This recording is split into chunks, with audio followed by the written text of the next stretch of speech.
Mr. Mahendra Gondia, I will be requesting you, sir, to please come and join us on dais. Minister of Arts and Culture, Government of Mauritius, and give a huge round of applause for Mr. Ranveer Ward, the icon when it comes to Culinary Industry of India, ladies and gentlemen.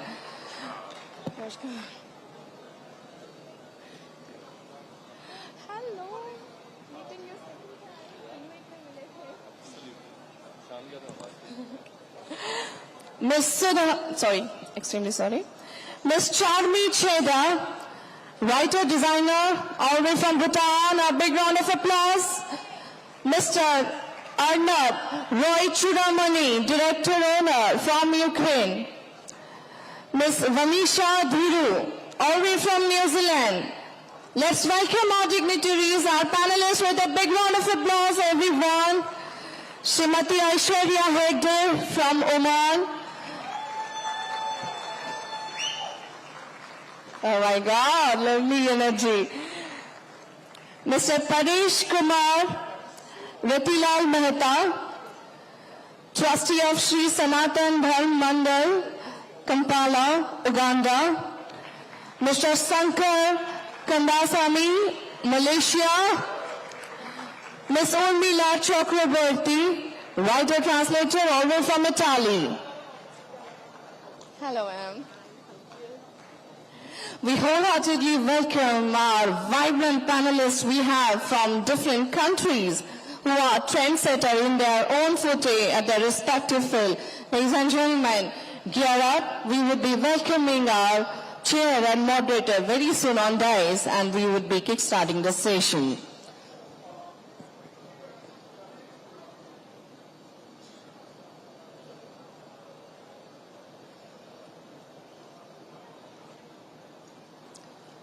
What an amazing support you all have given in the first session. Thank you so much. Please maintain the same energy, maybe more, in this session. As mentioned, this session will be chaired by Shri Gajendra Singh Shekhawat, Honorable Minister of Culture and Tourism, who will be joining us soon, and the moderator of the session would be Srimati K. Nandini Singla, DG ICCR. You had witnessed an amazing cultural presentation yesterday evening. I hope you have liked it. It was by ICCR.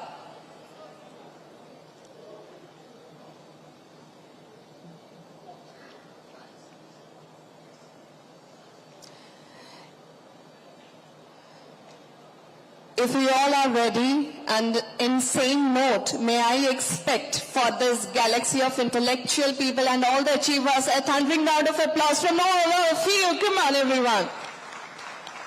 Thank you so much. Thank you for the warmth, thank you for the energy.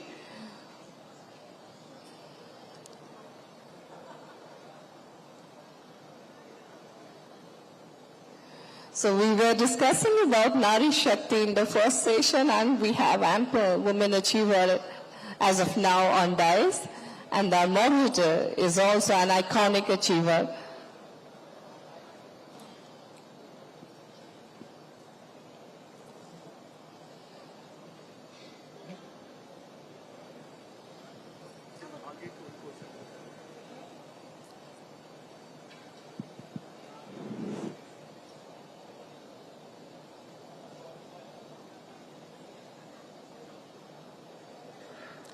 We have the arrival of our chair, Sri Gajendra Singh Shekhawat, Honorable Minister of Culture and Tourism, who will be chairing the session. We welcome you, sir. The session will be moderated by Srimati K. Nandini Singla, DG ICCR. We welcome our chair and moderator on the dais. Hello. Hello. Good morning, ma'am. I'm doing good.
So good morning, namaskar, ladies and gentlemen, dignitaries on the dais, of the dais, Honorable Minister, sir. I'm Manman Singh, your host for plenary session. Welcome you to the 5th session of 18th Prabasi Bharatiya Divas 2025, where we will be discussing and exchanging dialogues about stories of culture, connection and belongingness. Today, we gather to celebrate the vibrant stories of the Indian diaspora. This session promises to be a mosaic of experience showcasing how our cultural heritage binds us across continents and generations.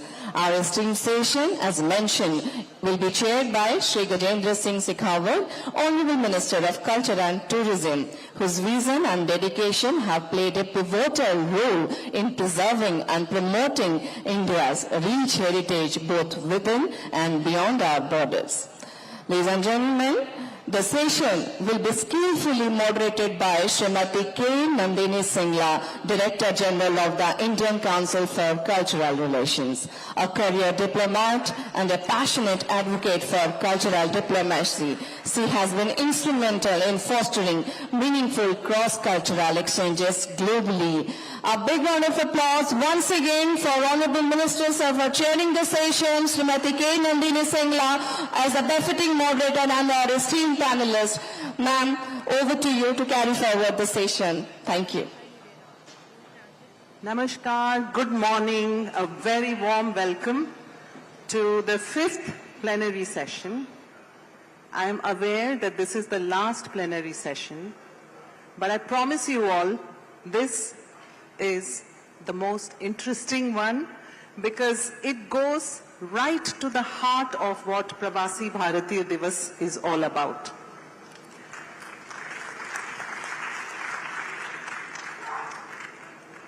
Thank you.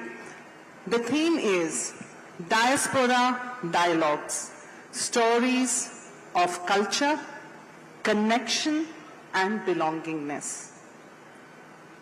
It is these stories of cultural connect, the feeling of belongingness that has brought each one of you here to the PBD. And यही एक अपनापन है जो आप सबको भारत से जुड़ा रखता है, जो आप सबको भारत की ओर खींचा रखता है. It is this feeling of the heart that draws you all back to India like a magnet. So ये खून का रिश्ता, दिल का रिश्ता क्या है? Let's explore this fascinating theme with our very distinguished 9 panelists who are from all over the world. We have a distinguished minister elected 2 months ago from Mauritius. We have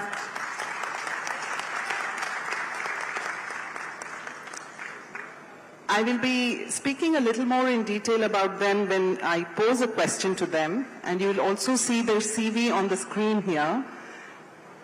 But I want to begin by saying that we have a minister from Mauritius, we have a celebrity whom I think all of you know, a celebrity master chef who is also a film actor, Ranveer Brar. And we have a filmmaker. So we have a film actor, we have a filmmaker from Bhutan who is also an artist herself, Charmi Cheda. We have 2 dancers. One, an Odissi dancer who now lives in Oman, Aishwarya Hegde.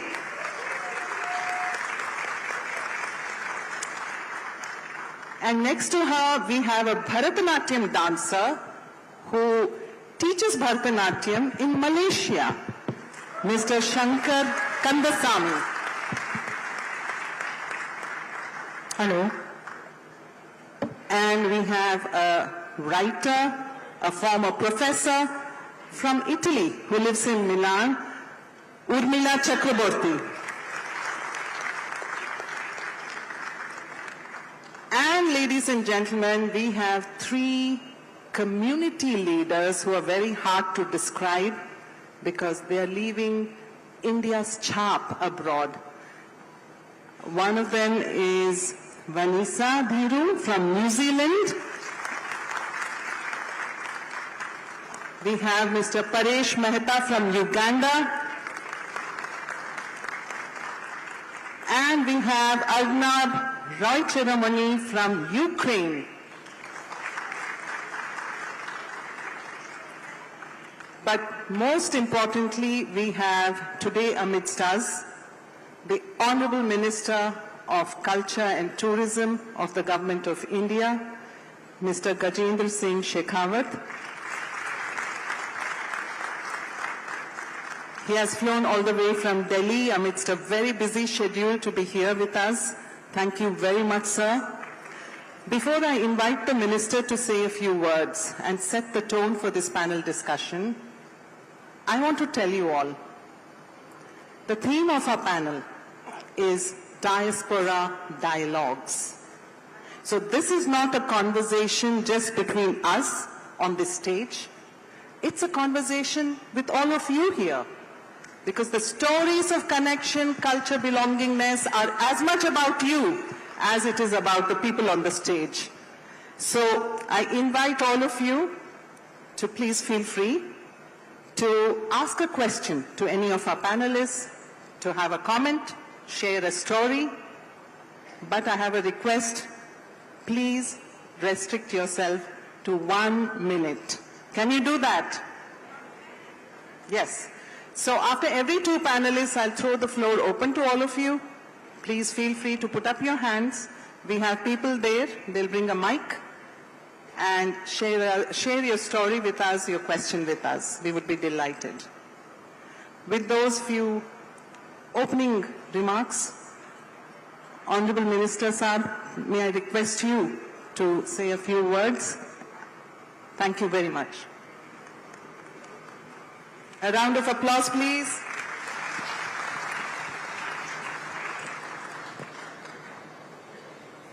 Bharat की संस्कृति के पदचिन्हों को लेकर अपने पुरुषार्थ और परिश्रम से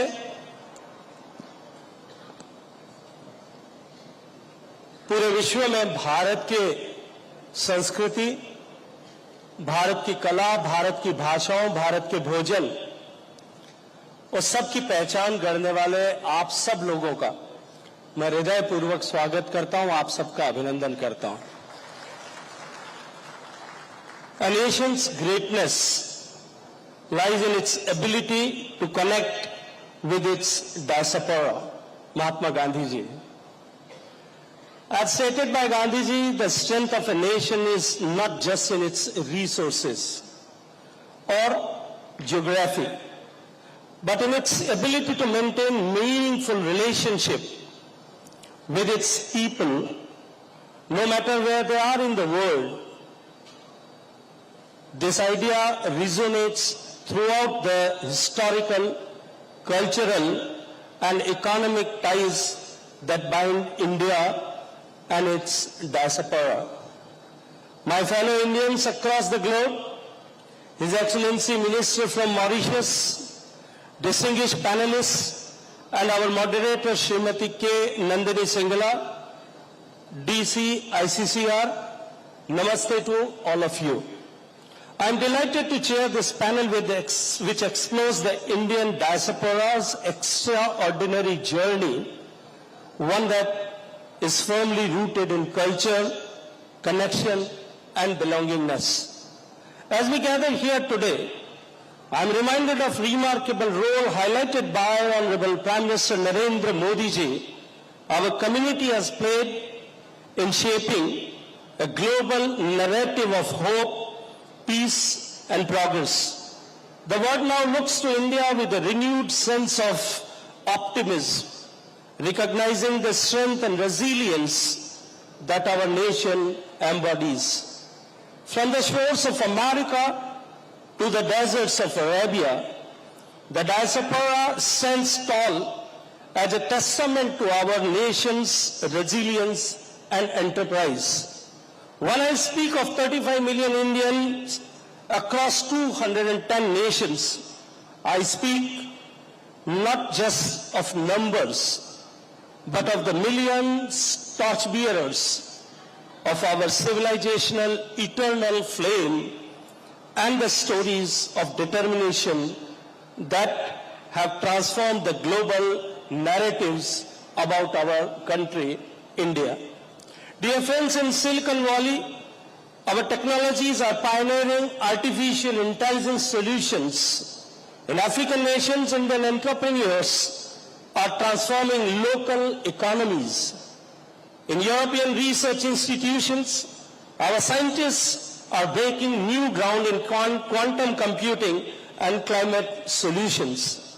Indian-owned businesses in the United Kingdom alone generate over 100,000 jobs.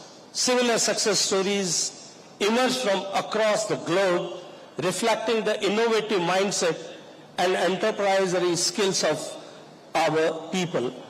India is a land of unparalleled diversity, a treasure trove of intangible heritage that resonates through its music, dance, festivals, spirituality, and the way of life. Our soft power, rooted in yoga, Ayurveda, cuisine, and art has generated global admiration. The presence of Indian cuisine, from food trucks in New York to Michelin-starred establishment in London, from our culinary heritage has undergone a remarkable transformation while maintaining its authentic roots. My heart swells with pride when I see Diwali celebrations illuminating Times Square and holy colors painting Trafalgar Square. I see more than festivals. I see India's soft power touching hearts across continents. As member of the Indian Diaspora, you are not just representatives of our heritage, but also ambassadors of India's rich and diverse culture. Your connection to your roots and your efforts to preserve and celebrate Indian traditions inspire millions, both in India and abroad. I would like to extend a warm invitation to you for one of India's largest spiritual congregation, that is the Mahakumbh, set to take place from 13th of January, 3 days after, and until February 26th at Prayagraj in Uttar Pradesh. As we celebrate the achievements of Indian diaspora, it is vital to acknowledge that if now spans for generations, while the first and second generations were firmly rooted in Indian values, the third and fourth generation need deliberate efforts to connect with their heritage. It is our collective responsibility to ensure they understand and appreciate the richness of their culture and cultural roots. Teach them about our festivals, our traditions, and our stories. Inspire them to visit India, to walk the streets where their ancestors lived, and to experience the land of their origin. It fills me with immense satisfaction to see how initiatives like Know India program, under the leadership of Honorable Prime Minister Narendra Modi ji, are nurturing the roots of our cultural heritage in young hearts across oceans. This is not just about preserving our past, it is about securing our future.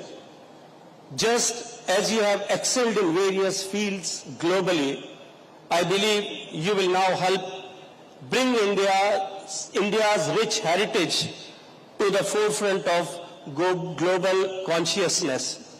You can play a pivotal role in reshaping India's tourism landscape.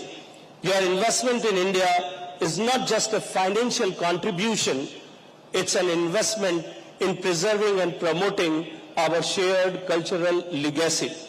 The Chalo India initiative, launched by Honorable Prime Minister, initiated by Ministry of Tourism, encourages members of Indian diaspora to invite non-Indian friends to visit India. By inviting non-Indian friends and acquaintances to explore India's vibrant history and culture, Diaspora members can play a critical role in promoting India as a premier global destination. Here I can say with full conviction that the story of our diaspora is the story of India's resurgence. In your success lies the seed of India's path to becoming a Viksit Bharat.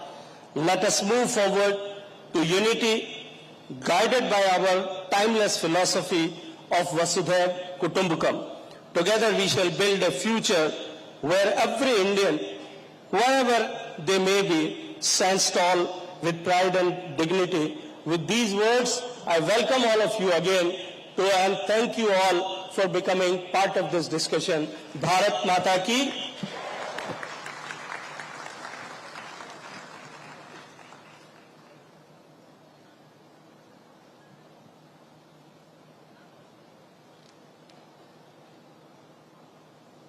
Thank you, sir.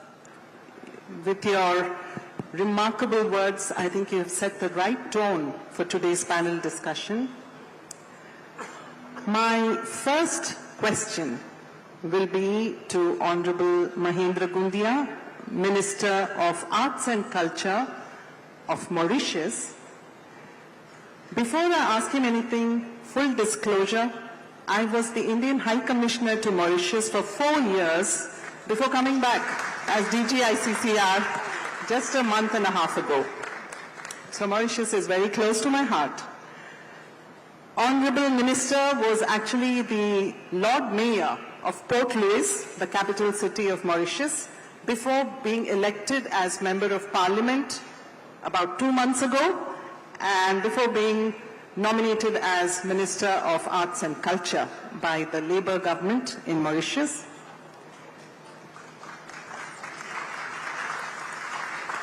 Now, India is his first foreign visit after taking over as minister.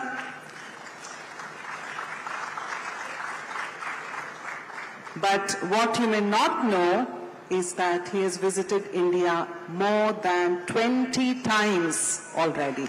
A round of applause, please. And Mantri ji बहुत अच्छा हिंदी भी बोलते हैं, इसीलिए मंत्री जी से मैं ये पूछना चाहती हूँ,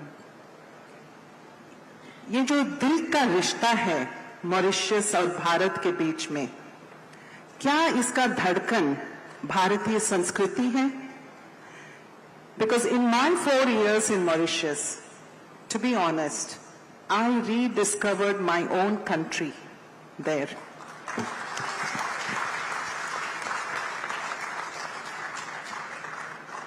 I rediscovered my pride in Bharatiyata through the festivals that are celebrated there, the devotion, the purity with which Indian traditions are still followed in Mauritius.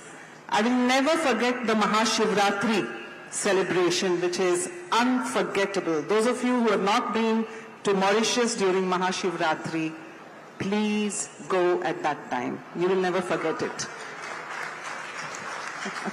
I see a lot of my Mauritian friends in the audience. A special wave to all of them. So, Mantri ji, we would love to hear from you. We have a picture of Meenakshi Amman temple. Please look at the crowds.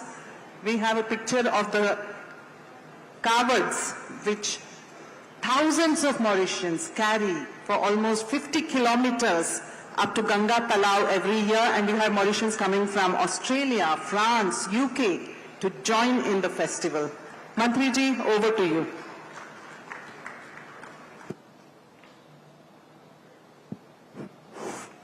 Hello? Yeah, good. Honorable Mr. Shekhawat, Minister of Culture and Tourism, the Director General of ICCR, हमारी बहन नंदिनी सिंगला जी, distinguished Pravasi panelists who are here from all over the world, प्रवासी और भारत की भाइयों और बहनों, हमारे delegates जो मॉरिशस से आया है,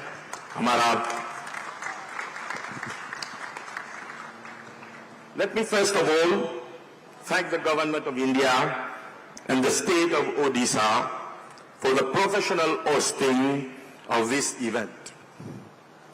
I also wish to personally thank them for their outstanding hospitality. It was really great. आपने खूब कहा नंदिनी जी, हमारे दोनों देश का के वासियों में नॉट ओनली दिल का रिश्ता है, लेकिन खून का रिश्ता भी है, भरोसा का रिश्ता है और भाईचारे का रिश्ता है।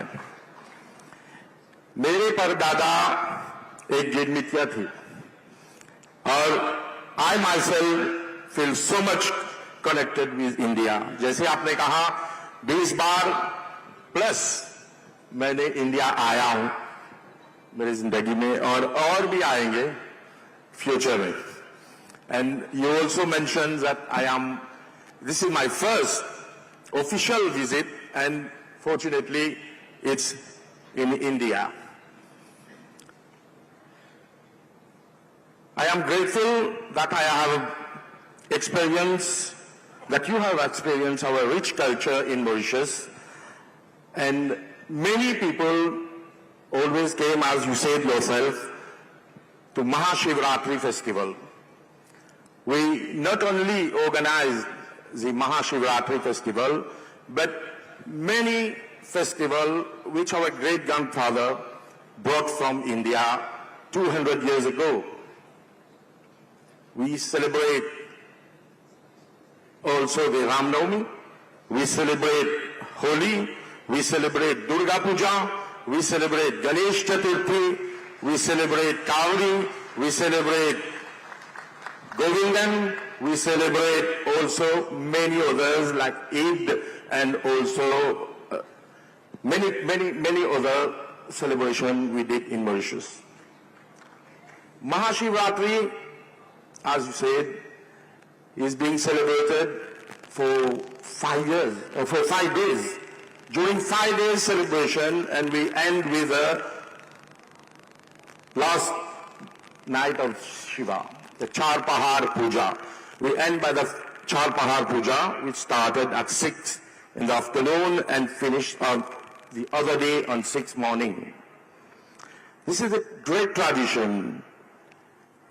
This celebration is one of the most important because this is for Lord Shiva. We have our Ganga Talab in Mauritius, and our Prime Minister, when came last time to India, she brought the holy water from the Gangotri and put in the Ganga Talab. So we have this connection is much more important for us. The Pran Pratiksha for the Ram Mandir, which was cast on the movie in Mauritius, on all the television direct cast, we participated. The government gave half day holiday for all the Mauritians to participate in that Pran Pratiksha, to follow that directly. And we even sent a group of Ramayana here who participated during the consecration of the Ram Mandir. I am fortunate that on Sunday I will be going there myself to visit the Ram Mandir and to take darshan of Ramji. You know the Ramayana. We are the only country, maybe, if I'm not mistaken, where there is an act of parliament for the Ramayana in Mauritius. We have our own Ramayana center in Mauritius, which is being funded. Grant is being given to Ramayana center in Mauritius to carry on the good work. हमारे पूर्वज जब आए थे Mauritius पहले, तो उनके साथ वो लोग अपने रामचरित्र मानस लेके गया था और हमारा हनुमान चालीसा के साथ। अभी तक सब घरों में हनुमान का ध्वजा उड़ता है। ये है Mauritius. This is our connection with India. With India.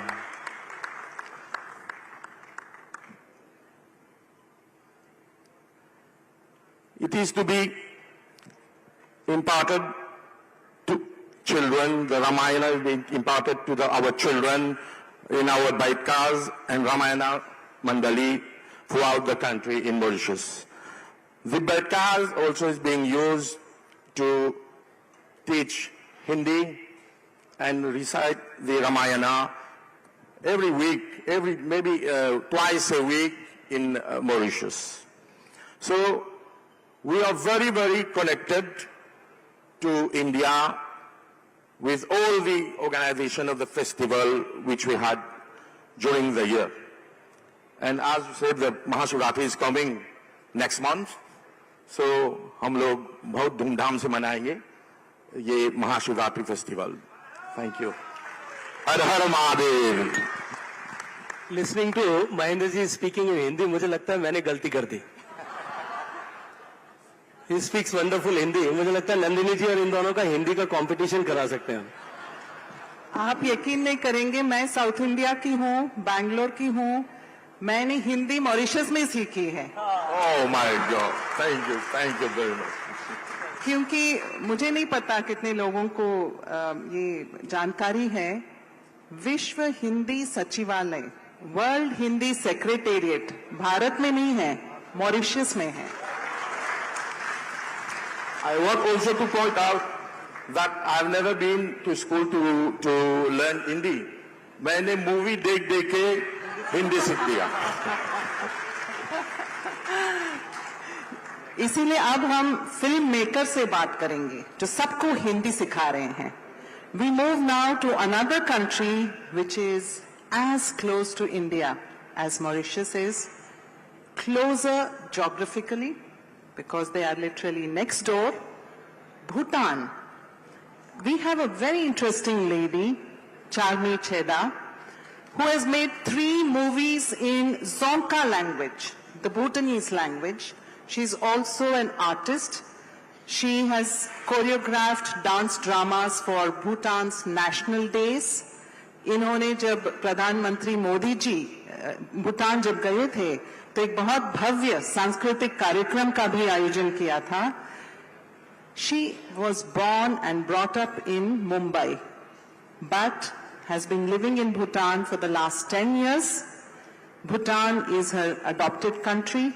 She works very closely with the government of Bhutan, and she has been promoting the close friendship between India and Bhutan to make it even stronger.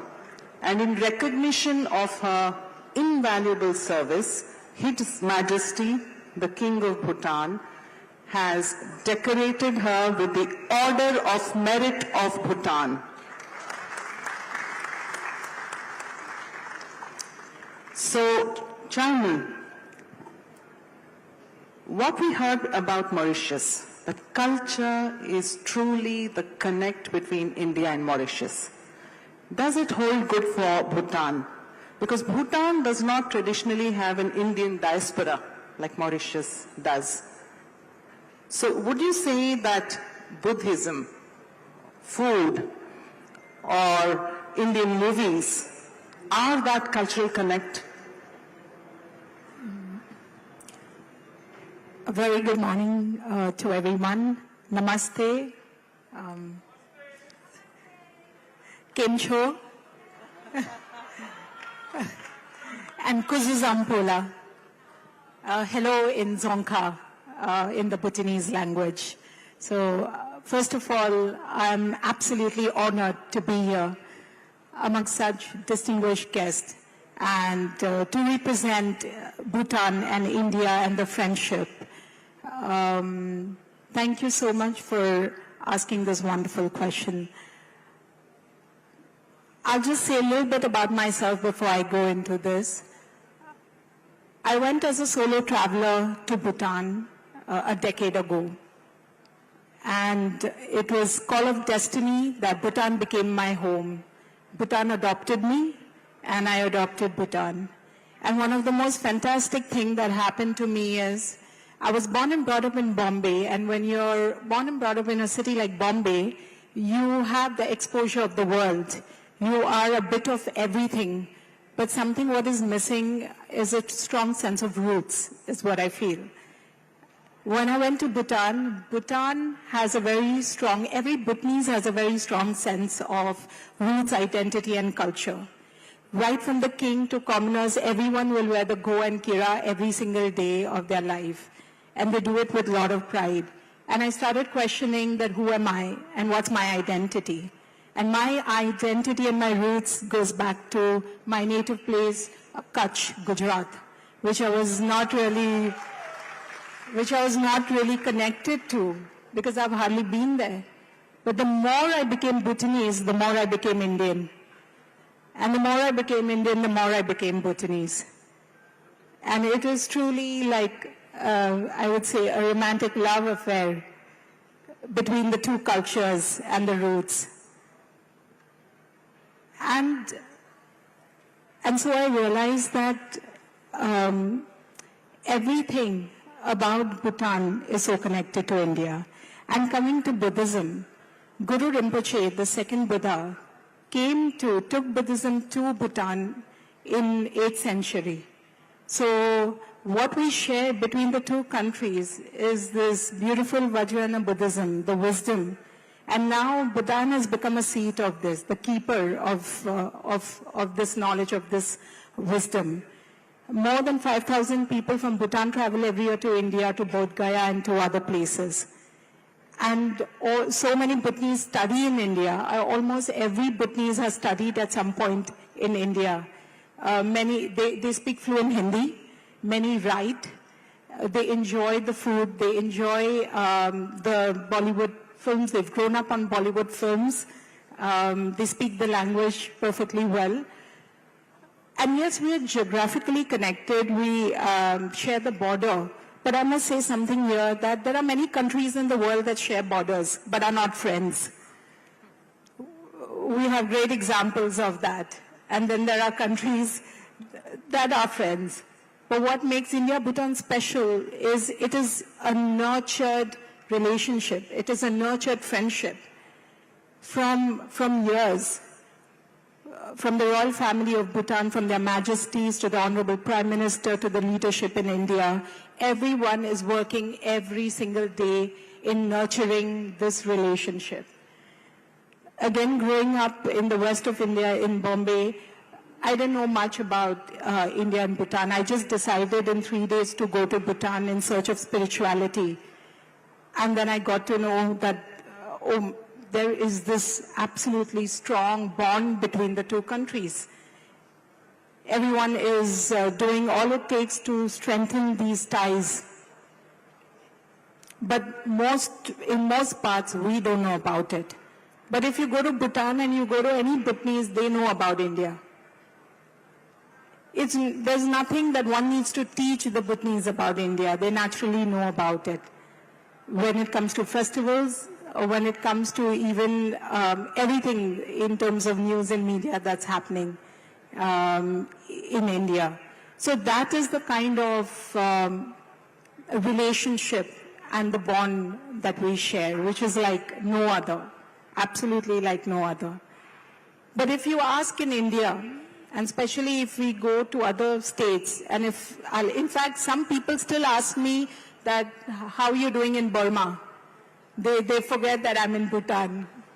People are so confused about the country. So we go to other parts and other states of India. There are many who don't know. How many of you have been to Bhutan? Quite a few, and yet very few. So I think as much as Bhutanese know about India, even Indians need to know about Bhutan and why it is important. It is important for each person to do it because there are a number of things that we share, and it's not just religion, it's not just Buddhism, but it is a lot more than that. And I think my time is up, but I'm sure there's a lot more to share. And when we move on to the next question, I will share further. So thank you. Thank you so much.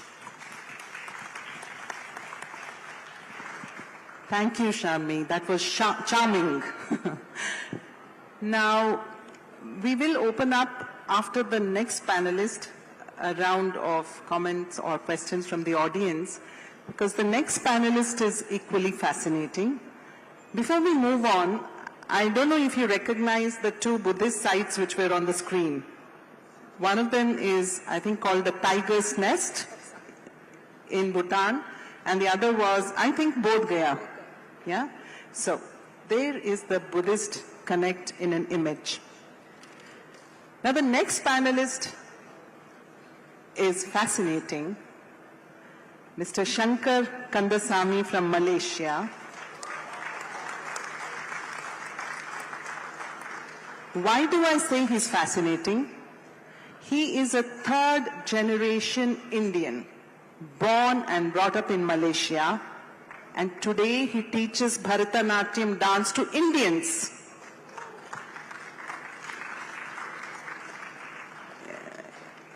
Shankar teaches Bharatanatyam at the Temple of Fine Arts in Malaysia.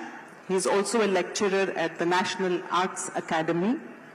He has choreographed over 100 Bharatanatyam arangetrams, composed many dance recitals in Malaysia and abroad.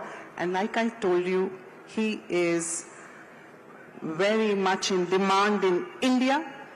I think even last week he was at the Nita Ambani organization teaching dance to Indians.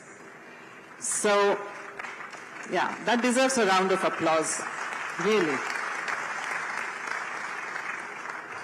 And when I asked him, what brought you so close to India, to the point where you're learning Bharatanatyam?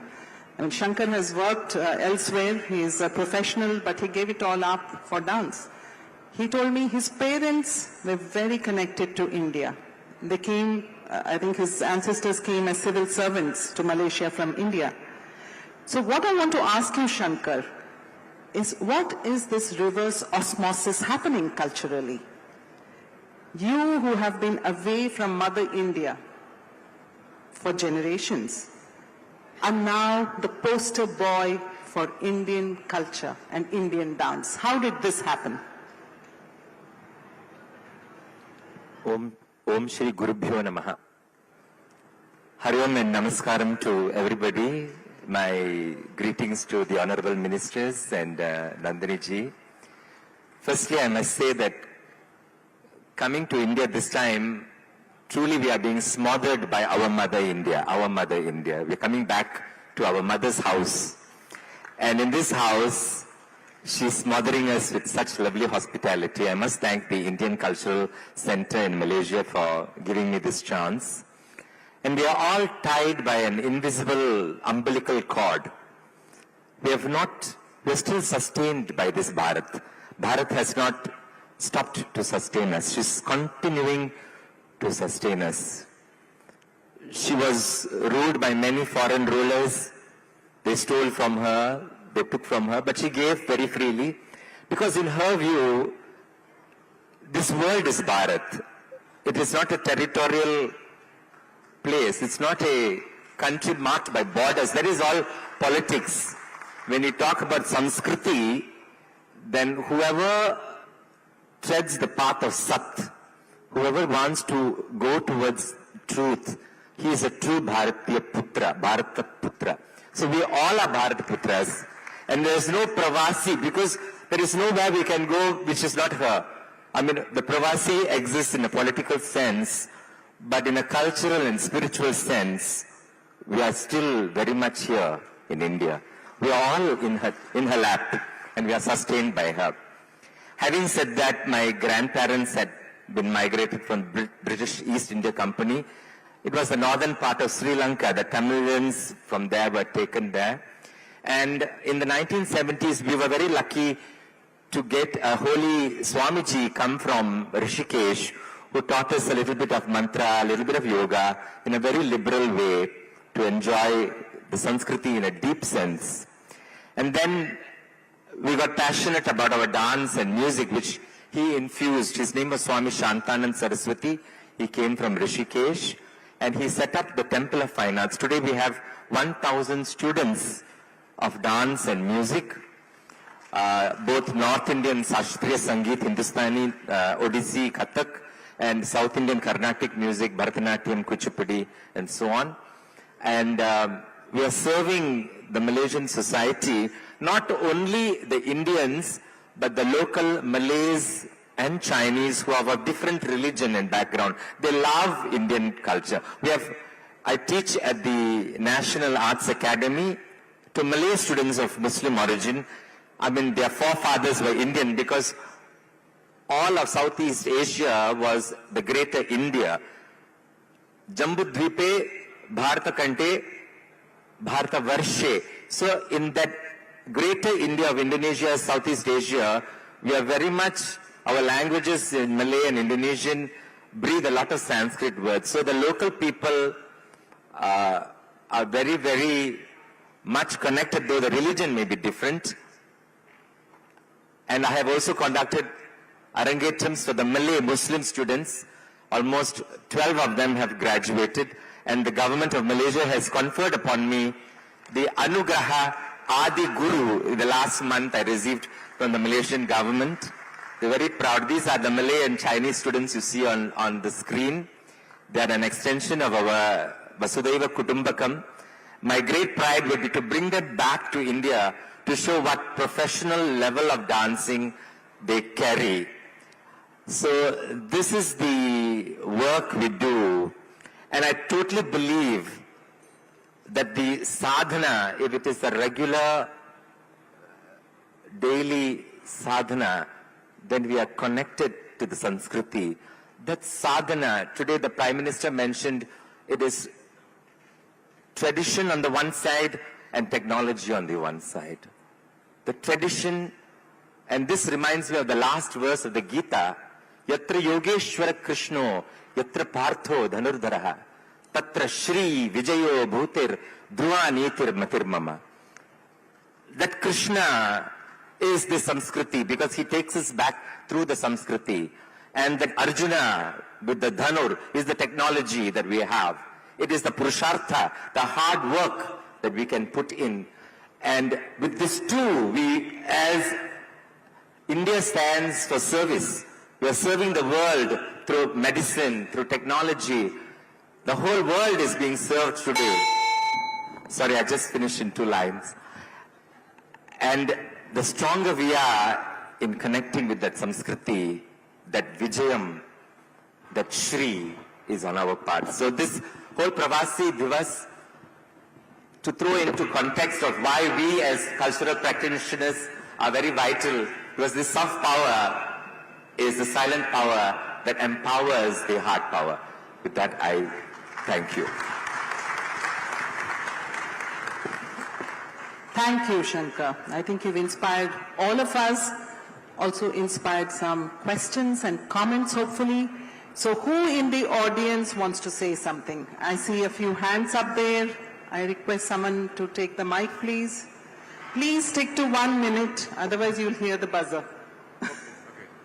Shankar, सबसे पहले मैं भारत माता को धन्यवाद करता हूँ। भारत माता की जय हो, भारत माता की जय हो, भारत माता की जय हो। मॉरिशस हमारा स्वर्ग, हमारा मॉरिशस की जय हो। मैं सबसे पहले जो हमारा जो टाइज है, मतलब कल्चरल पॉलिटिकल इकोनॉमिक टाइज, ये हमेशा जीवित रहेगा, अमर रहेगा। और मैं भगवान से प्रार्थना करता हूं कि भारत ऐसा देश है जो दुनिया को सिखा दिया कि नम्रता क्या होती है, सभ्यता क्या होती है। और माता पिता का इज्जत क्या होता है। प्रश्न मेरा है कि देख लो, हम लोग हर 2 साल आते हैं यहाँ पर भारत दिवस के लिए, तो मैं ओडिशा गवर्नमेंट से दरख्वास्त करूंगा, रिक्वेस्ट करूंगा कि ज्यादा लोग हमारे ओल्ड सिटीजन आते हैं तो कम से कम 1 टिकट, रिटर्न टिकट मतलब फ्री कर देना। सिर्फ यही मांगते हैं आप लोगों से। और जहां पर हमारी सुविधाएं हैं, मतलब रहने के होटल्स के लिए हम तो करेंगे, लेकिन हमारे टिकट का ट्रैवल फ्री करना, ये मेरा क्वेश्चन है। क्या हमें ये सहयोग मिलेगा? ये मेरा प्रश्न है। धन्यवाद, धन्यवाद. Is there anybody else? I think the Honourable Minister has identified a lady. Can we have the mic there, Minister please? Kanangani. Minister Kamangani. Hari Om Tat Sat. Thank you all on this auspicious day of Vaikunt Ekadashi to listen and learn from you all about the intercultural transmission, as we say, soft power. Has been one of India's strengths. My own ancestors used to sing in the court with the tansen. One of the issues we are seeing in the modern world is the rapid cultural appropriation and dilution of our traditions in every sector, be it spirituality and dance and music. And although we are very open and inclusive, Dharma is accessible to everyone. How do we restrict this, and how do we ensure that what we portray as our culture in foreign countries like England, the US, and Europe is connected to our roots, our Guru Parampara, and we understand that there is also a necessary element of reciprocity. We are sitting here in a very capitalistic structure, whilst there are acharyas and there are dancers in rural temples of India who are not able to feed themselves. How do we give back to the ground? Thank you so much for listening to me. Thank you. We'll take one more comment and then I will sum up the comments I heard. Yes. You can give it. Yes. Please wait your turn. 1 minute, please. Yes, Madam, please give me 1 more minute because I have something else. I myself, Vishnu Vedpakasbandan, a former Minister of Labour Government from Mauritius. Madam, first of all, Honourable Ministers on the rise, all honorary dignitaries. First of all, Mr. Singla, I have to thank you for whatever you did in Mauritius during your tenure of office. I think you need a clapping. Mauritius was known for a bilingual country. Other to that were Hindi. And when you came to Mauritius as Ambassador, High Commissioner of India, you spoke so fluently in French. You touched the heart of all the Mauritian people in Mauritius, and everybody was happy, and everybody could understand your message. Mrs. Singla, now that you have got a very good post as the Director General of ICCR, I will take you back to 1970s when I was... Take the question. When I was just student, the ICCR helped a lot of Mauritian students at that time, and I have to thank Dr. C. Sagaram Gulam, who connected with Prime Minister of that time, Indira Gandhi, to let Mauritian students to come to universities of India to get studies. Mr. Singla, one thing, I just 1 minute, please. I propose that the PBD must have an anthem of its own, so that this anthem is played everywhere when this PBD convention is held. So I propose to the EAM, Minister Jay Shankar, and I hope this will be taken care of. Thank you. Okay, thank you. The questions I heard was, one, how do we make sure that Indian culture that is represented abroad is true to India's real culture? Would any panelist like to respond to that question? I think Shankar is the right man to respond on this. Shankar.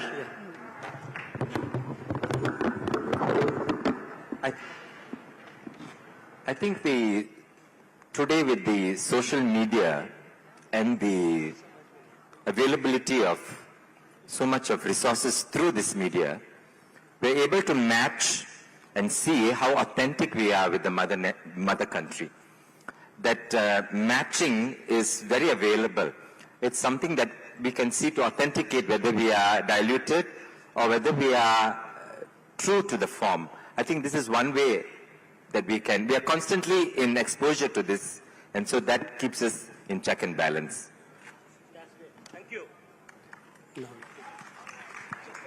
Now we go to the next panelist, Vanessa Dhiru. It's very hard to describe her. She has 5 leadership roles currently. She is also from Gujarat originally, like Charmi, but born and brought up in New Zealand. She is currently the Commissioner of the New Zealand National Commission of UNESCO, and she was the first person of color and the first Indian to head the New Zealand National Commission of Women. And that deserves a round of applause.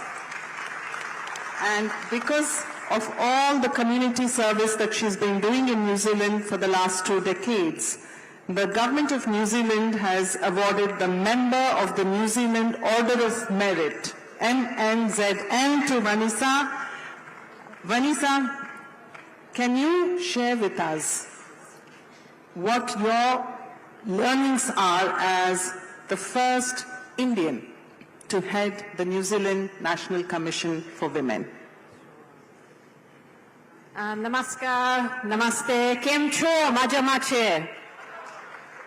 To all of the distinguished guests, ministers, Nandini ji, my fellow panelists, I'd like to say in Te Reo Māori, the indigenous language of New Zealand, ina mana ina reo, ina rau rangatira mā, tēnā koutou, tēnā koutou, tēnā koutou katoa.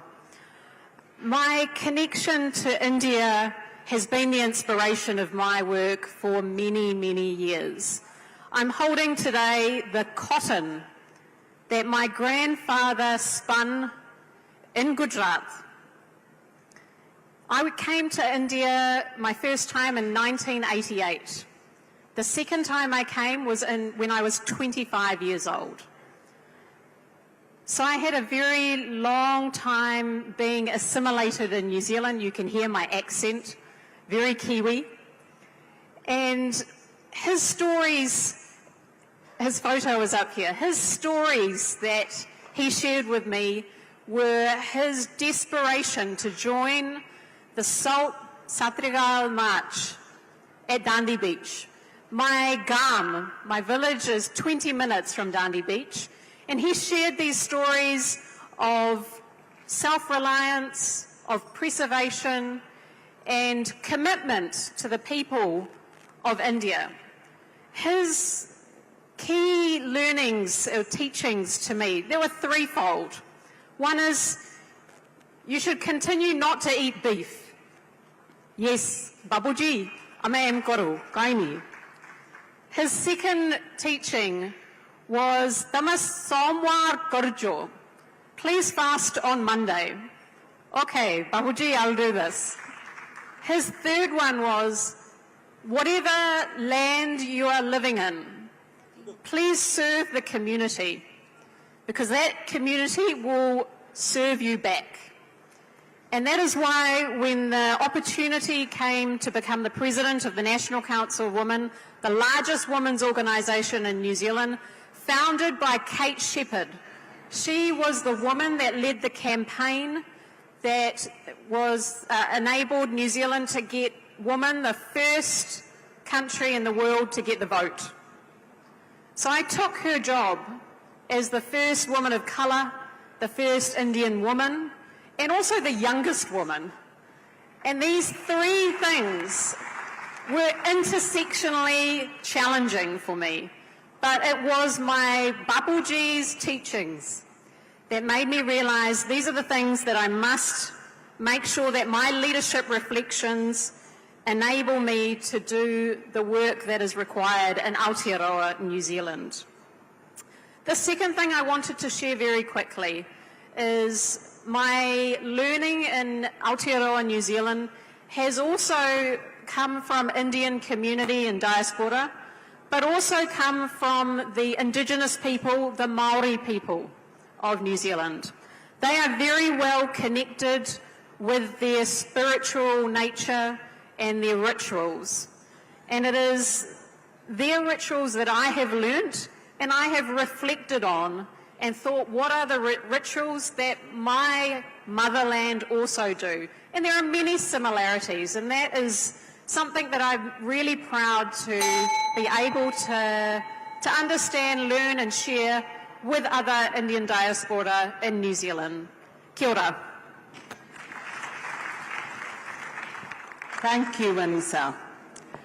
Now, our next panelist needs no introduction. He is not just a celebrity, but also one of India's best ambassadors.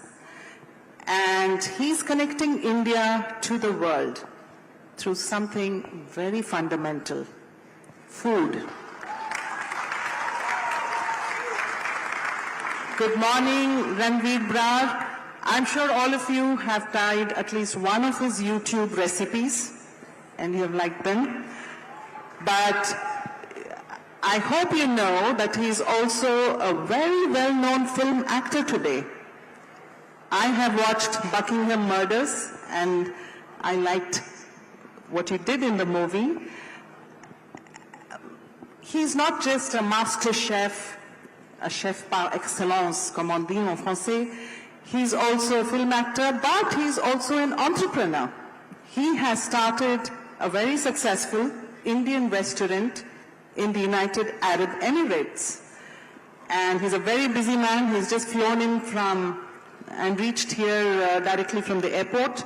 What I want to ask you, Ranveer, is how does India better leverage its world-famous cuisine? How do we use the diversity, the richness, the flavor of Indian food to connect with the world? Not just the Indian diaspora, क्योंकि Indian diaspora हमेशा Indian restaurant में जाके खाना खाते हैं, लेकिन foreigners को हम कैसे Indian खाना के साथ जुड़े, बेहतर जुड़े? Can we hear your views, Ranveer? Sure, thank you. Honorable Ministers, Nandini, and such an esteemed panel, thank you very much. Thank you for listening. I'll speak from my experience. I mean, we are currently running 11 restaurants, signed up a 12th one last week, so 12 restaurants outside of India. And the learning and the change that I lived in the United States for 12 years.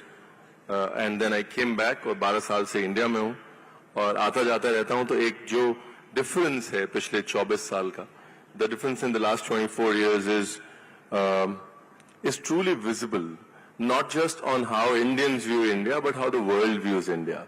That graph over the last 25 years is for the world to see. And today when I opened restaurants earlier, I had to hyphenate. I had to say modern Indian or some Indian or some Indian. Today, there's no hyphenation needed. We can just be unapologetically Indian, and that is the difference. Restaurants don't need to hyphenate themselves to say that we serve a certain kind of Indian food. The world is looking at India and that's reflecting in our cuisine. The best way, and I think Honorable Minister said it very rightfully, the way our restaurants work and the way our business model works is Indians will come. But if Indians feel proud, they will bring their friends with them. Absolutely, Bharat Mata ki jai. So the fact what has worked for us is कि अगर आप unapologetically proud Indian हैं और वो sense of pride resonate करती है, वो India story resonate करती है जो आपके restaurant में आता है, तो वो अपने दोस्तों को लेके आएंगे. They'll bring their friends, and that is the whole idea of building a business purely based on believing in the India story, projecting the India story, and believing in that India story primarily. There's a lot of times when people say, oh, but why is the food not portioned small like the French food? I was like, that is the presentation of French food. Our presentation is generosity. This is our presentation. Absolutely. And I think it is just how we tell the India story. It is just how we project the India story. It is just changing the language. It is not bigger portions. It is generosity. That is our presentation. That small portion with a small garnish on top, might be good, but when we call friends over, when we call people over, our presentation is generosity. And I think that pride is the actual soft power that brings more business. That pride is the actual soft power that can actually, see, business, for me, it is, again, money has always been secondary. What is the bigger purpose that I think Indian cuisine has been able to solve is that it has been able to seamlessly fit into culture over the years. पिछले 25 साल में खाने और संस्कृति को अलग-अलग देखने की बजाय दुनिया आज खाने को संस्कृति का हिस्सा seamlessly दे रही है, खासतौर पिछले 10 साल में. And I think the ability to put food and culture together and say this is India, that for me is what has worked and what has changed.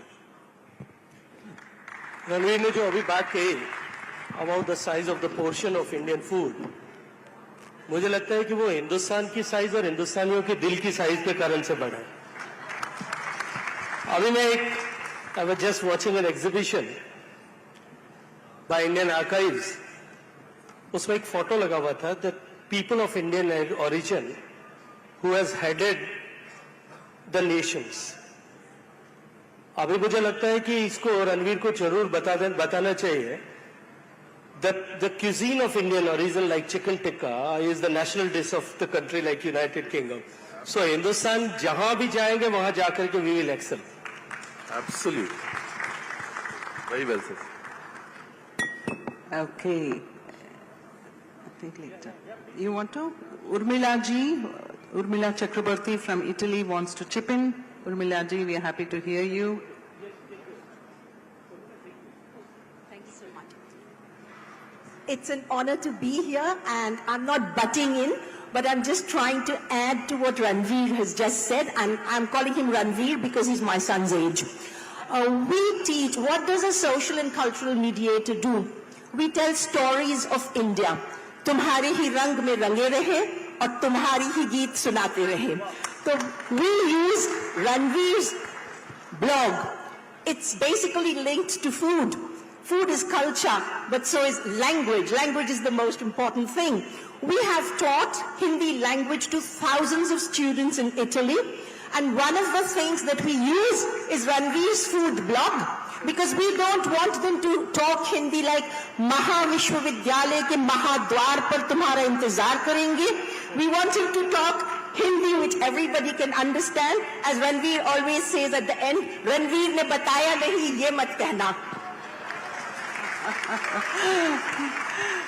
So Ranveer, you are promoting Hindi too through food. I think that is amazing. That's the kind of story we want to hear. So for my YouTube channel, which is what 10 million subscribers, 80% of my YouTube views come from outside of India. Wow. So that is the need to connect back to the roots, the language, just the ease that India and the comfort that Indian food brings. So, जो दिल में ठंड अपनी भाषा अपने खाने से ही पड़ती है, वो चाहे digitally पड़े या factually पड़े. I think the challenge with India is we have too much to offer. When you talk of cuisine, सड़क सड़क से, गली गली से खाना बदलता है इंडिया में. It's so hard to represent the whole of Indian cuisine to the world, just like it's hard to represent Indian culture, Indian dance, music to the world, because it's so big, so vast. अब दिल की बात हो रही थी, तो हम अभी जाते हैं युगांडा, जहां पे हमारे मित्र परेश मेहता जी, जो गुजरात के हैं. Again, we have 3 people on this panel from Gujarat.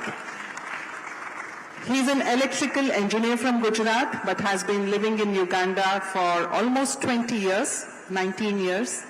And he's been doing a lot of selfless community work, helping children get surgeries. He's opened a primary school. He's opened a homeopathy center.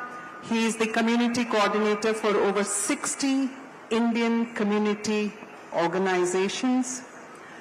And he is also a trustee of the 100-year-old Sanatan Dharma Mandal temple in Uganda. And for all of this, the government of Uganda has awarded him the Diamond Jubilee Medal by the President of Uganda. Congratulations, Pareshji. You are an inspiration, I'm told. Our ambassador told me that he is one of the youngest such inspirations that Uganda has known. Now, I want to ask him an interesting question. I don't know how many of you know, but Indians constitute less than 1% of the population of Uganda, and they contribute more than 65% of the tax revenue of Uganda. भारतीय जहाँ जाते हैं वहाँ केवल अपना craft culture and cuisine नहीं ले जाते, वो अपनी एंटरप्रेन्योरियल स्किल्स से उस देश की अर्थतंत्र को भी मजबूत करते हैं. Paresh is the example of that, and Indians of India Uganda have proved this. You know, Indians went to Uganda with nothing. In the 70s, as many of you know, they were expelled from Uganda. And today, they run and own some of the biggest MNCs in the world. In fact, the largest convention center in Africa is in Uganda, built by an Indian origin businessman, the Speak Convention Center, which you see here.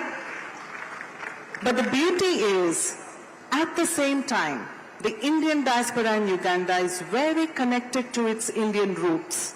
You see this 100-year-old heritage site, the Sanatan Dharma Mandal temple, of which Pareshji is a trustee. I want to ask Pareshji, how can we inspire Indians all over the world to strive for success the way the Ugandans have achieved in Uganda, and at the same time remain connected to their Indian culture, to their Indian roots? Thank you, Madam Nandini. It's an absolute honor to be here. Honorable Minister Gajendra Singh Shekhawat, Honorable Minister from Mauritius, and all distinguished panelists, all the beautiful audience. There is no chair remaining in the hall. It shows that this dialogue is very interesting for all of us. The Odisha Pradesh Basiku Hridayaru Dhanyavad Kritagyata बहुत सुंदर बैसा and आतिथ्य पाया. धन्यवाद. जय Jagannath.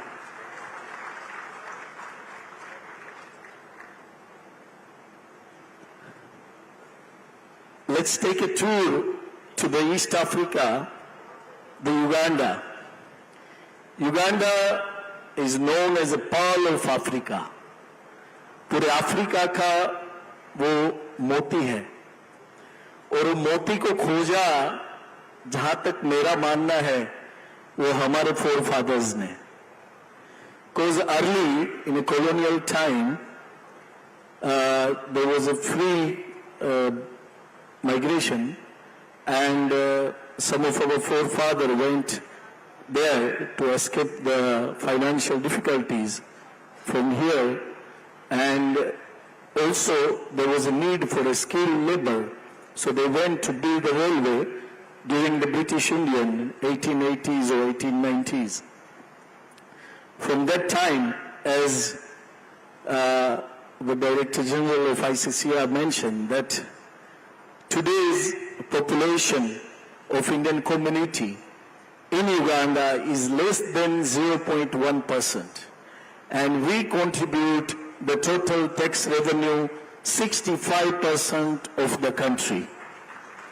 Isn't it a pride moment for Indian diaspora globally? So we all know that the first humans migrated from Africa, whether 100,000 years ago, 200,000 years ago. We all heard about the Idi Amin, the exclusion, where all the Indians and Asians left the Uganda in 1970-72 without a single penny.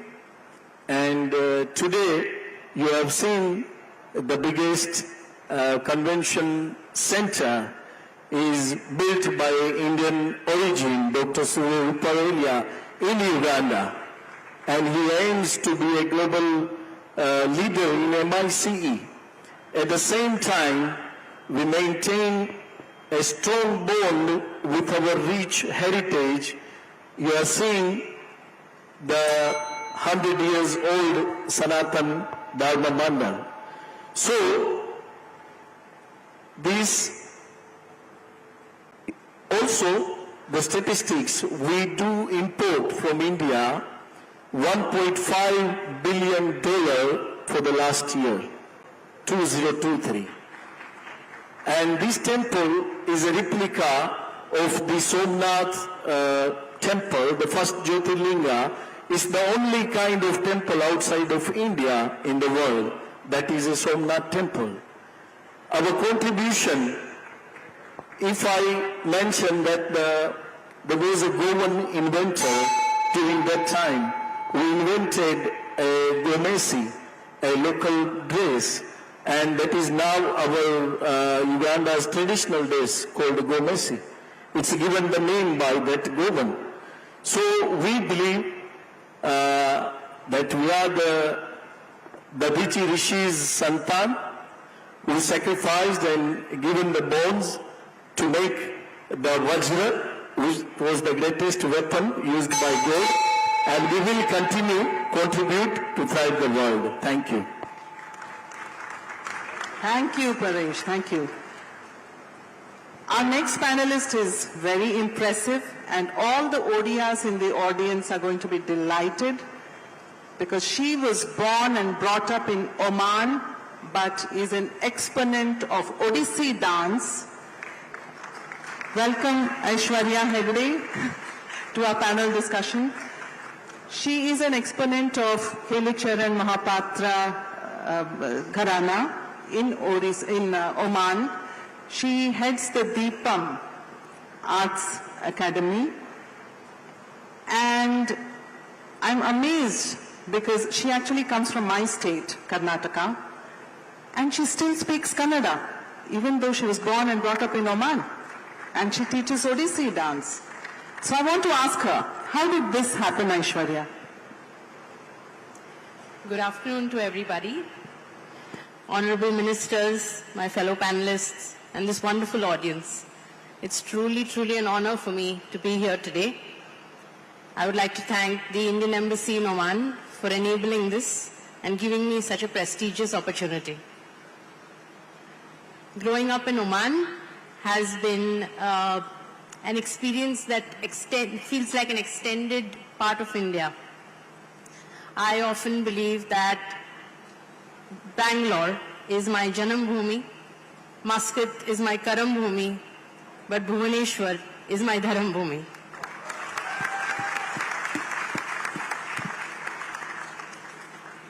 I studied at one of the 22 Indian schools in Oman.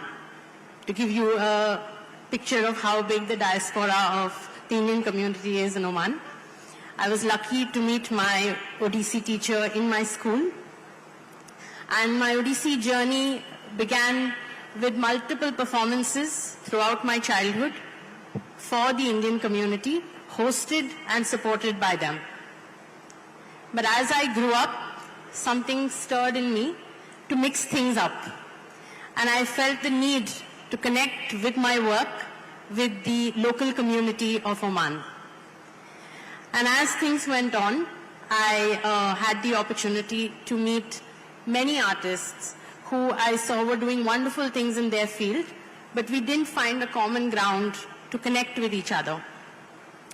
The people of Oman are absolutely incredible. They love the arts, and they're highly appreciative of culture and heritage. And this gave me an opportunity to meet some incredibly talented Omani artists. And what we created together with Arabic music and Odissi was not art, but was something that connected people at a level that transcended language and cultures. I always often saw videos of Indian dancers performing with backdrops of beautiful temples from India. The Khajuraho, the Konark temple, the Meenakshi temple. And I felt that it's such a beautiful way to connect the world to the root of the art form that you're displaying. But my situation and my circumstances were unique. I thought that I need to show the world the beauty of Oman to Arabic music, dressed in an Odissi costume, to authentic Odissi dancing. And that's why we put together a beautiful video which did us wonders and spoke a language that maybe otherwise would have been difficult to reach the local community. Aishwarya जी ने तो introduction कराते हुए नंदिनी जी कह रही थी that she was born in Oman and still she can speak Kannada. There is an exhibition which is placed here about India-Oman relationship. I just visited that exhibition, and when I was there, I was privileged to meet a family. The ancestors of that family migrated 400 years ago. And the boy, little kid, he is 16th generation Indian in Oman, but still he can speak the mother tongue Gujarati and Hindi. I was overwhelmed, amazed. This is what the power and strength of the root of Indian culture and Indian cultural prowess. So I must congratulate Aishwarya ji. Now you can take it forward. So just to chime in on that, I am honored to be married into that family. Thank you, sir. Thank you very much. Now we will take another 2 questions from the audience, but again, please have a pointed question and 1 minute only. In the red coat. The gentleman in the red coat. Red and white. Red and white jacket. Can someone pass the mic, please? 1 minute में please अपना comment या question प्रस्तुत करिएगा. Jai Jagannath. On behalf of 4 crore Odias, I am here to extend my thanks for all of you to come here, be part of our family. Thank you all. Thank you. Someone else? No, I have a question for the Honorable Minister. So you have left only 30 seconds with you. 30 seconds. Sir, whenever we visit any tourist spot in India, there is a difference. Being outside for 27 years, I am Indian, but my daughter is American. So we have a different pay structure to visit. Nowhere in the world we differentiate in that way. Please have some sincere thought. We should have one payment for all. Thank you. Very good suggestion. It's noted, sir. One more question or comment quickly. Sir मेरा एक सवाल है. अभी madam चक्रवर्ती ने शायद Italy से हैं, उन्होंने हिंदी को लेकर के जिस तरह से उपहासात्मक टिप्पणी की, उसका मुझे खेद है, उससे मुझे नाराजगी है. उनको इस तरह के अंतर्राष्ट्रीय मंच पर बैठ करके हमारी राजभाषा, राष्ट्रभाषा हिंदी को लेकर के मखौल नहीं उड़ाना चाहिए. ये मेरा उनसे मुझे लगता है कि कुछ चीजों को हमको सहजता के साथ में लेना चाहिए. हिंदी भारत के भाल की बिंदी है. कोई उसका उपहास कम से कम भारत में पैदा हुआ व्यक्ति और भारत की जड़ें जिसके साथ जुड़ी हुई है ऐसा नहीं करता है. मुझे लगता है कहीं आपके समझने में और वो जो कहना चाहती थी उसमें कुछ फर्क हुआ है. आप बैठिए. या next. Okay. Can we have the microphone for the lady here? I think she's been raising her hand. Yeah. सबसे पहले प्रवासी भारतीयों को और हमारे ऑनर में बैठे हुए सभी पैनलिस्ट को मेरा प्यार भरा नमस्कार. मैं मॉरिशस से हूं और आज ये मंच जो यहाँ जुड़ा है, जिसमें मैं सबसे पहले आभार और बहुत सी अपनी शुभकामनाएं के नंदिनी संगलाक जी को दूंगी, जिन्होंने 4 साल मॉरिशस में रहकर जो इतना बड़ा योगदान अपनी भारतीय संस्कृति को आगे बढ़ाने में दिया है, वो बहुत ही सराहनीय, जिसके लिए मैं सबसे बड़ी सवाल पूछिएगा. मैं सवाल ये पूछना चाहती हूँ कि हम चाहेंगे कि युवाओं को कैसे अपनी संस्कृति से जो आज अपनी संस्कृति से पिछड़ चुके हैं या मैं कहूंगी कुछ भटक गए हैं, उनको कैसे अपनी धर्म, संस्कृति, भाषा से जोड़ा जा सकता है. And media is the good, very powerful medium, so we can at least give them a chance to express them. Yeah, actually this is a question that the panelists are going to talk about for 1 minute each. Thank you for that. Only small poesy, मेरा देश महान जिसकी ऊंची ऊंची शान. बहुत धन्यवाद. अब हम जाते हैं अर्नब रॉय चिरोमनी, जो ओडिशा के हैं लेकिन यूक्रेन में हैं 36 years से, if I'm not mistaken. Since 1988, he's been living in Ukraine. He is a private entrepreneur, but he has founded the India Club in Ukraine. He's also founded the Indian Cricket Association in Ukraine. But what is very impactful is that he teaches yoga and meditation in the heartfulness way to Ukrainian school children. And he tells me how much it is helping the people of Ukraine cope with the anxiety of the ongoing war in Ukraine. So Arnab ji, can we hear you? So Arnab lives in Kyiv, and he has, you know, the situation in Ukraine and especially in the Kyiv. So he has come all the way from Kyiv in this difficult situation. I think we must give a round of applause for him. Arnab, please. मोर प्रिय भारतीय भाई भौणी माने विभिन्न देशरू हजार हजार kilometre दूर आसी प्रवासी भारतीय दिवस रे आपण मान जोग देउथिबारु मोर आंतरिक कृतज्ञता. I belong to Odisha.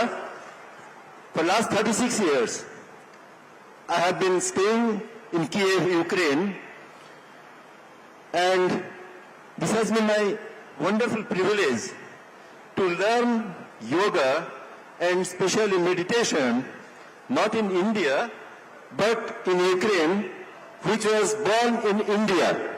So this is a great honor for me to share with you, to care the mankind with a great knowledge and practical possibility, which we all, everybody, can do for ourselves and can influence, and we can deliver to others who do not know about that.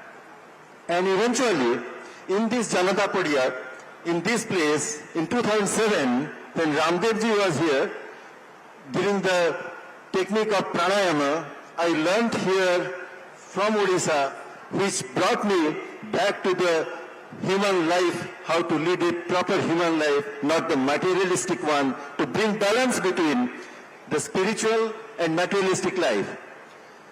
You all know that for materialistic existence, we need to earn something.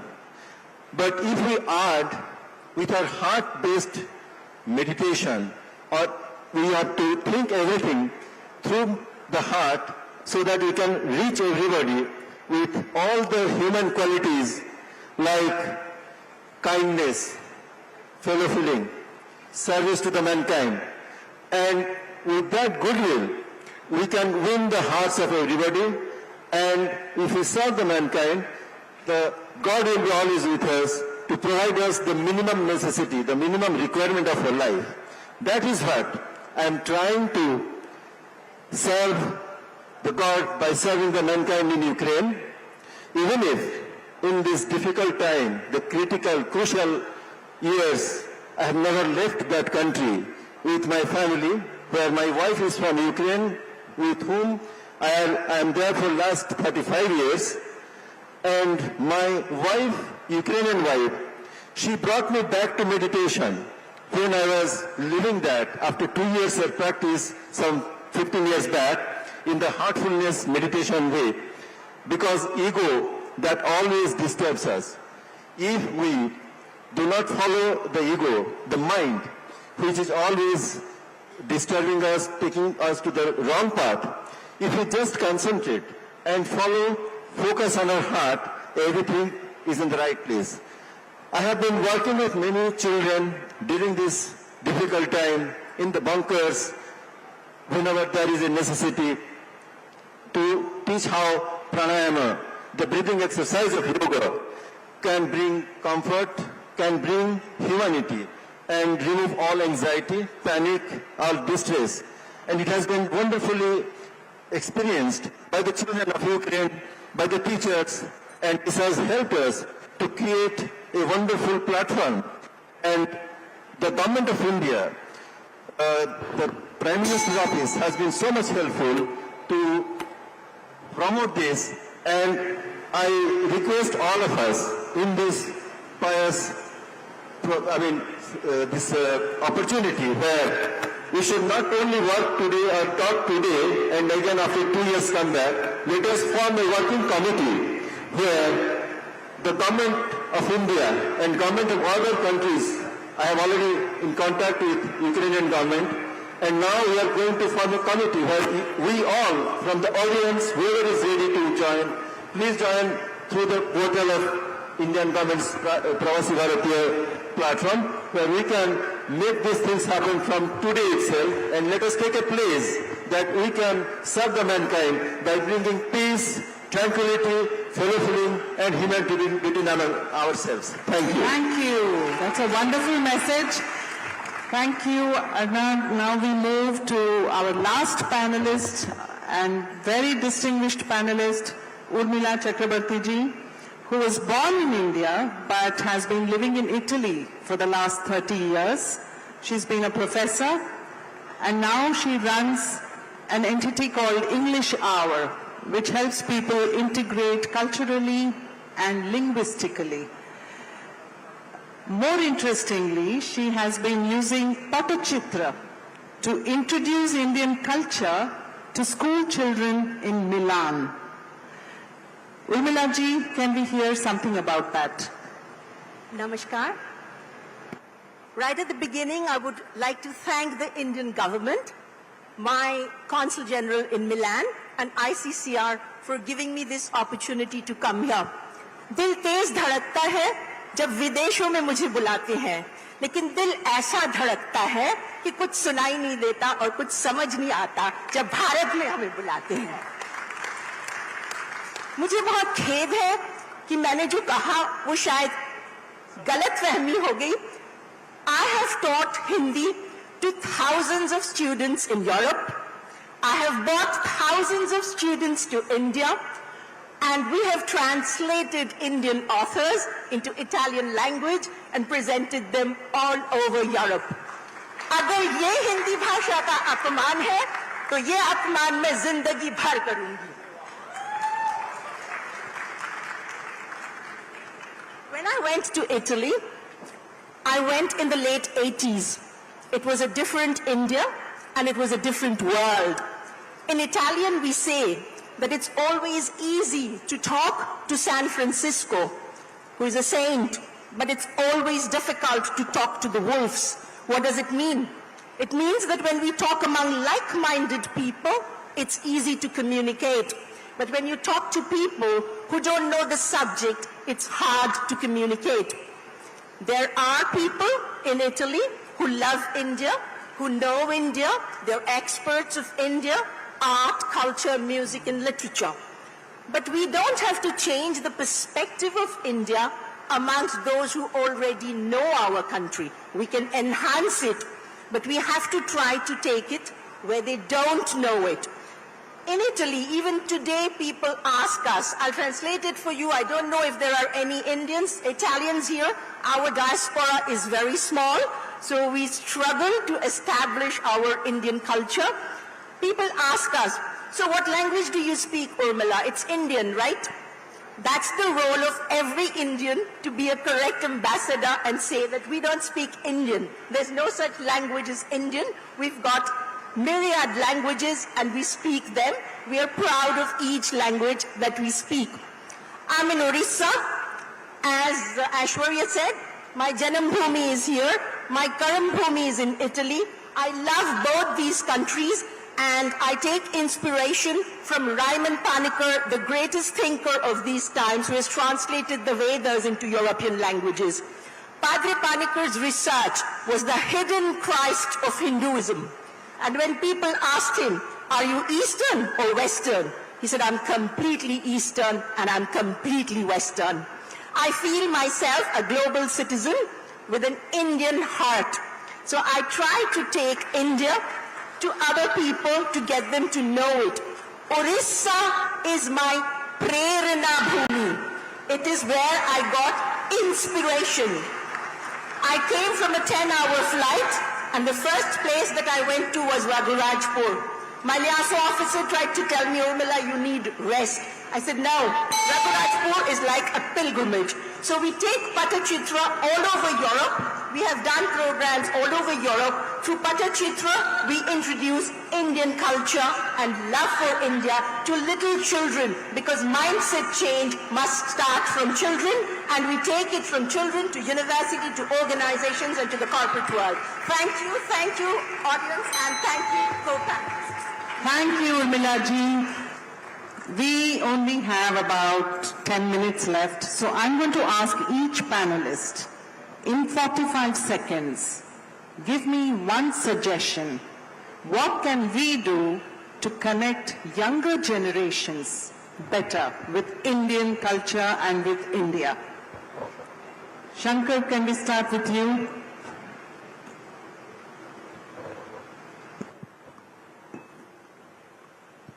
Hello? Can you hear me? Yeah. I think it always starts in the present. If you're talking about the future, if we practice our culture to the core as a sadhana, then automatically the younger generation would pick it up. But if we are not practitioners of what we preach, it's not going to work. Yata Raja Tata Praja. How the father of the family is, that is how the children will be. That is how the future generations will be. If we are very strong in that practice, then we are ambassadors of the future. Thank you. So the responsibility lies with each one of us. Aishwarya. I think to market a product right, we need to first understand our audience. And here our audience are kids. Kids don't want to learn a philosophy which takes a lifetime to understand. Kids engage very deeply with stories, and the Indian arts are packed with great, engaging, beautiful stories. So introducing heritage and culture to children and dance through stories is a wonderful first step. Secondly, I believe that innovation and evolution are inevitable if we want to connect with the future generations. Having said that, we carry a strong responsibility of authenticity and heritage. We are the one nation that were able to launch a spacecraft on the south pole of the moon. But we might be the only nation who checked the muhurat before doing that. This duality is our strength. And we need to carry this message to our younger generation too. Beautiful. Well said. Thank you. Arnab. For connection and belongingness, the topic which you have, there are wonderful instruments which are ready with us, like meditation, the value education in the Heartfulness Education Trust, which has been experimentally verified. We can take it to different countries, like in Ukraine, we are already doing that. In that, the government of India, the ICCR, can be a wonderful practical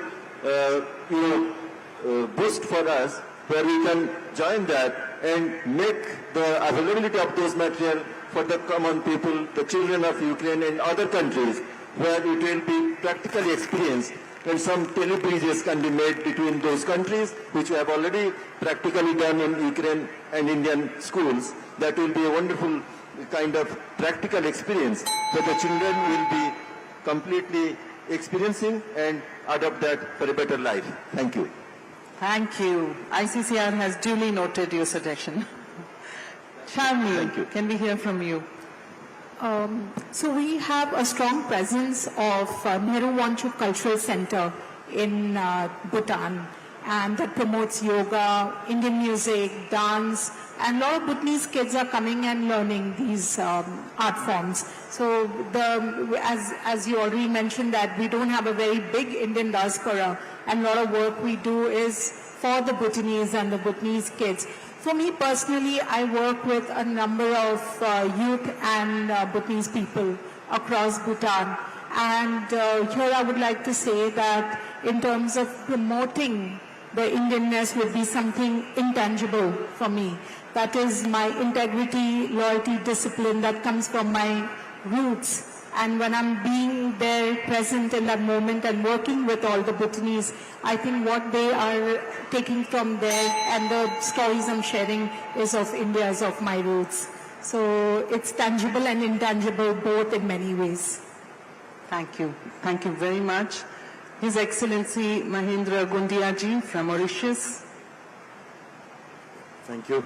Dandiji, you will notice that among our 300 delegates present here in Odissi, we do have many young people who are here now, and this will increase in the future. But as you know, we are being privileged for Mauritian citizens to benefit the OCI certificate for the Indian origin people for up to the 7th generation. And we are thankful to the government of India. Thank you.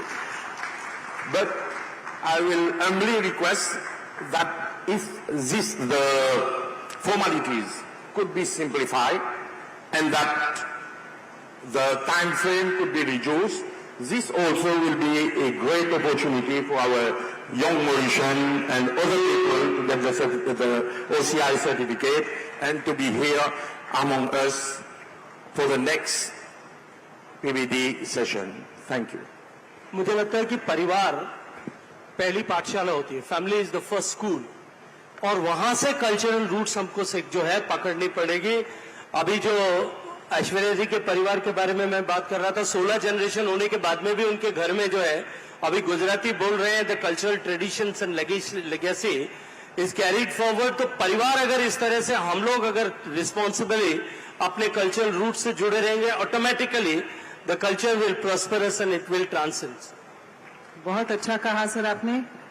Urmila ji, can we hear from you? I think we've said it all, whatever needs to be done. But I would again say, take it from the family. We have to be coherent, give the right message to our children and grandchildren. For example, in schools, when they do projects on science, space, people talk about NASA. In my family, I talk about ISRO. My grandchild talks about ISRO, and he won the prize for being an ambassador of India and also for being an ambassador of science. He's 7 years old. So we have to keep the culture going. There's only one thing I would request, as ICCR is here present. We need a cultural center in Italy because we need to build bridges. We want to tap all those Italians who are there and love India and expand the India galaxy. Thank you. But Urmila ji, taking it forward, I would like to suggest you that not only ISRO, we must talk about Aryabhatta and Brahmagupta also in our families. Yes, talk about that. Thank you. Ranveer ji. You know, I feel knowledge is taught and values are caught. है ना? तो क्या है, हम लोग India पढ़ाते बहुत हैं, इंडिया बनना भूल जाते हैं. You know, we teach India and then the kids don't like to be taught. If the fact that if we genuinely believe in India and if we have that pride in India and the kids and the youth sees it, they'll catch it. We have to stop teaching India, you know, and also I think we need to be where they are as they deem fit, not as we deem fit. You know, I think... Beautifully put. Thank you, Ranveer ji. Vanessa. I believe we need young people to understand that cultural identity is a journey, it's not a destination. I didn't learn about my Indian culture and values till very late. And in order to do that today, now, we need young people to have digital skills, digital access, and the motivation and trust to create social media content that they can share with their friends, with their communities, and with their country. If we have digital language initiatives and these types of activities, we will really gain momentum around spreading the values of Indian diaspora of our motherland. Paresh ji, thank you, Vanessa. Thank you. As I always mention myself, that I am a proudly Ugandan with strong Indian roots. So my advice to the youth that today you have more opportunities to explore globally, but need to be open-minded and adaptable to the cultures of your chosen karma bhumi. Thank you. May I now request the Honourable Minister to say a few words? सब दर्शकों, सब साथ में बैठे हुए सारे audience से इस बात की एक क्षमा मांगते हुए, क्योंकि समय की सीमितता है, महामहिम राष्ट्रपति जी आ गई हैं।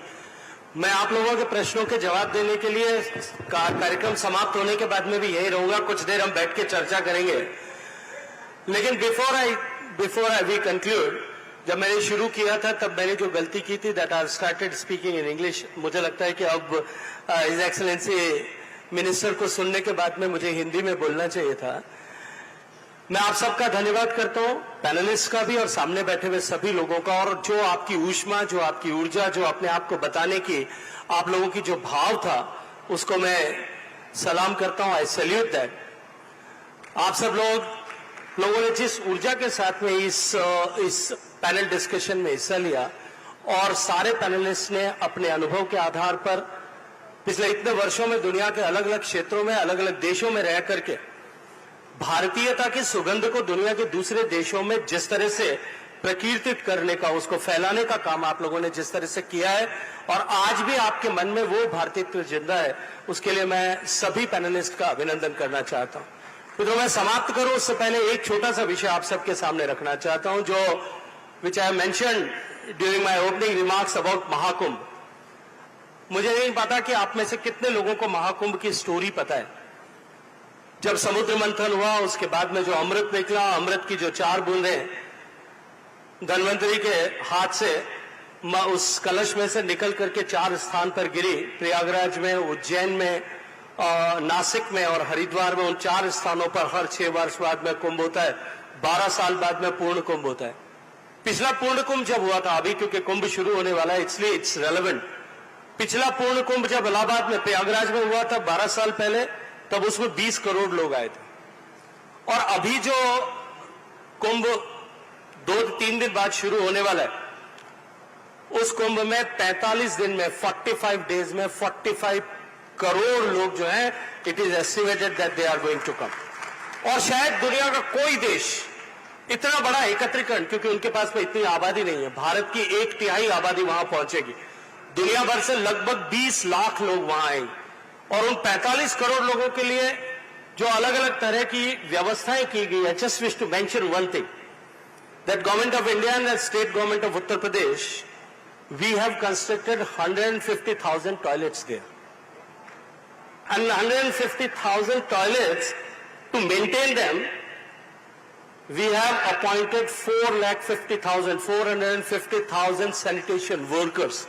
और पिछला कुंभ जब हुआ था, to honor the services what they have rendered, जो उन्होंने सेवा वहां पे की है, उसको ऑनर करने के लिए माननीय प्रधानमंत्री जी ने उनको कुर्सी पे बिठा करके जमीन पर बैठ करके उनके पांव धोए थे। 4,50,000 लोगों के लिए वहां एक हाउसिंग सोसाइटी बनाई गई। जब ये प्रधानमंत्री जी को ब्रीफ करने के लिए गए और उनको कहा कि ये सब व्यवस्था हो गई है, तो उन्होंने कहा कि ये जो सफाई कर्मी आते हैं, इनमें से महिलाएं कितनी होती है? was told that 50-60% तक उसमें महिलाएं होती है। Then he questioned that उसमें से उनकी उम्र कितनी होती है? Then he was apprised that it is somewhere around less than 40 years जो भी होते हैं। Then he questioned कि उनके बच्चे 2 महीने तक क्या करें? And government have established a school कि उनकी पढ़ाई खराब नहीं हो, और उस स्कूल में thousands of children are studying for 2 months. So this is how India meticulously plans for the events. कुंभ केवल एक धार्मिक या आध्यात्मिक संगम नहीं, कुंभ जो है भारत के विराट रूप का दर्शन। जब गीता के 700 श्लोक भगवान श्री कृष्ण ने अर्जुन के मन में जो संकोच था, जो ऊहापोह की स्थिति थी, उसको ठीक करने के लिए भगवान ने 700 श्लोक बोले। अर्जुन और कृष्ण का संवाद हुआ, अर्जुन ने अपनी तरफ से श्लोक कहे, अपनी तरफ से बात कही, लेकिन उसके बाद में भी जो संशय था वो मिटा नहीं। तब भगवान ने विराट रूप का दर्शन दिया और उस विराट रूप के एक निमिष मात्र के दर्शन में, जस्ट फॉर ए सेकेंड, उसको देखते ही अर्जुन के मन का सारा संशय दूर हो गया। हिंदुस्तान की संस्कृति और उसकी सांस्कृतिक शक्ति का अगर किसी को अनुभव करना है, मैं आप सबसे आग्रह करूंगा, कुंभ भारत के विराट रूप का दर्शन है। जरूर कुंभ का दर्शन अगर आप कर सकते हैं तो जरूर आइए।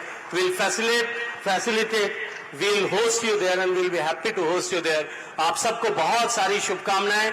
आपका ये प्रवास निश्चित रूप से आपके जीवन में यादगार बने और आने वाले समय में यहां से हम टेक अवे के रूप में ये लेकर के जाएं कि हम अपनी आने वाली जनरेशंस को भारत की इस महान परंपराओं के साथ में जोड़े रखेंगे। हम जुड़ेंगे तो हमारी जनरेशन जुड़ेगी। आप सबका बहुत सारा धन्यवाद, बहुत सारा अभिनंदन। नंदिनी जी का बहुत सारा अभिनंदन, उन्होंने इतने बेहतर तरीके से इसे मॉडरेट किया। आप सब लोग बहुत सारे प्रश्न करना चाहते थे, लेकिन समय की सीमितता है, उसकी मजबूरी को आप सब समझते हुए मैं आप सबसे क्षमा प्रार्थना करता हूं। मैं कुछ देर आप लोगों के बीच में हूं, यदि कुछ बात आपका सजेशन है या हमारे आईसीसीआर टीम के लोग यहां रहेंगे, you just post A suggestion, your recommendation, your question in writing with your email or contact detail. We'll get back to you. Thank you very much. आप सबका अभिनंदन। भारत माता की बहुत धन्यवाद। Thank you.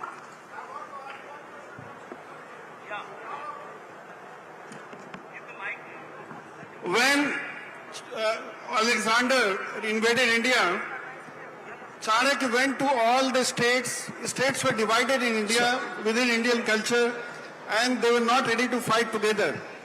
So Chanakya told them only one thing, that when you lose your state, you don't lose your state only, you lose your culture, you lose your education system, you lose your medication system. Now, this state is called Odisha. How many of us who are coming from abroad call it Odisha? We call it Odisha. Then our gentleman panelist here, Arnab Roy Churamani. How many of us should call him Roy Churamani? I know foreigners cannot call this name because the Roy is not there. But we Indians started calling it Churamani. Thank you. The other question, very much. Ganges, Karma. Thank you. We are slaves, still slave to all these words. We should change. Jai Shri Jagannath. My question is very valid one. We are in the artificial intelligence age. All of us, we are talking of culture, originality with the original language. Why India in the forefront of IT? Why we cannot provide hearing aids which can translate for everybody? So somebody is talking in Odia, he can listen in Odia, he can translate to English, others can hear. So everywhere it is getting done. I request dignitaries to please come forward and pose for a group photograph. Yeah. Please. We are thankful to our Honorable Minister, sir. This is the question, please. Yeah. Honorable Minister, sir, thank you so much for chairing the session. And we are indebted to our befitting moderator, Srimati K. Nandini Singla, DG ICCR. And thank you to all our esteemed panelists for this enlightening session. Thank you for your valuable addition. Your stories inspire us to continue bridging cultures and strengthening connections worldwide. Thank you for reminding us of the power of belonging and the impact of shared heritage. Ladies and gentlemen, let's carry forward these conversations and strive to uphold the values that unite us as one global family. Jai Hind!